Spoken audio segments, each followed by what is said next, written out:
तुम्ही पाहत आहात MCN न्यूज मराठी। लोककलावंतांसाठी आर्थिक विकास महामंडळ स्थापन करावे। सर्व क्षेत्रातील कलावंतांच्या न्याय व हक्काच्या प्रलंबित मागण्यांकडे लक्ष वेधण्यासाठी राष्ट्रीय लोककलावंत दिव्यांग निराधार संघर्ष समितीने 27 जानेवारी रोजी बुलढाणा जिल्हाधिकारी कार्यालयावर आक्रोश आंदोलन करण्यात आले। मागण्यांकडे दुर्लक्ष केल्यास तीव्र आंदोलनाचा इशारा यावेळी समितीचे संस्थापक अध्यक्ष संदीप कुमार बोरकर यांनी दिला आहे। लोककलावंतांसाठी एक स्पेशल आर्थिक विकास महामंडळ बुलढाणा जिल्ह्यात स्थापन करून जिल्ह्यातील लोककलावंतांसाठी भरीव आर्थिक तरतुदीची मागणी यावेळी करण्यात आलेली आहे। MCN न्यूज मराठीकरिता रवींद्र शिरस्कार, बुलढाणा।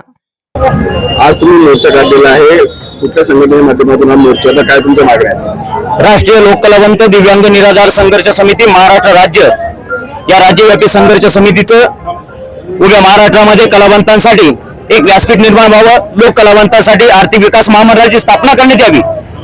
प्रत्येक पुढारी कलावंताचं आधार घेऊन निवडून येतो, परंतु ज्यावेळेस तो निवडून येतो त्यावेळेस तो कलावंतांना कुठेतरी विसरतो। आज 100ची निवड प्रत्येक जिल्ह्याला आहे, ही चुकीचं धोरण आहे। या ठिकाणी किती कलावंत आहेत, किती उपेक्षित आहेत, या सांस्कृतिक मंत्री आशिष शेलार यांनी गावागावात येऊन पाहिलं पाहिजेत।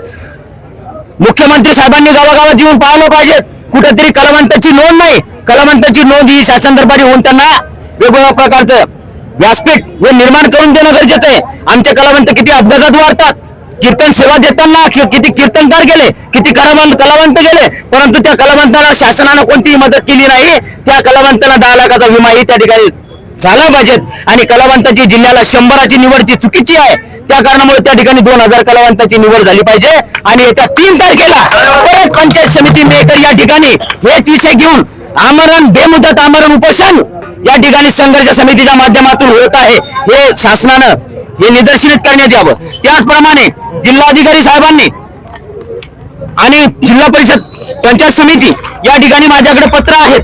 हे पालकमंत्री म्हणजे बुलढाणा जिल्ह्याचे ते पालकमंत्री म्हणजे ते मायबाप आहेत। त्या मायबापाला कळायला पाहिजे की 2023 पासून तुमच्याकडे निवड कलावंताची निवड समिती गठीत करण्याचा आदेश असतो, त्यांच्याकडे तो अधिकार असतो, परंतु जिल्हाधिकारी साहेब त्याचे जिल्हा अध्यक्ष असतात। आणि त्या निवड समितीचे आतापर्यंत 2023 पासून कोणत्याही प्रकारची निवड समिती या ठिकाणी गठीत केली नाही, ही मोठी शोकांतिका आहे।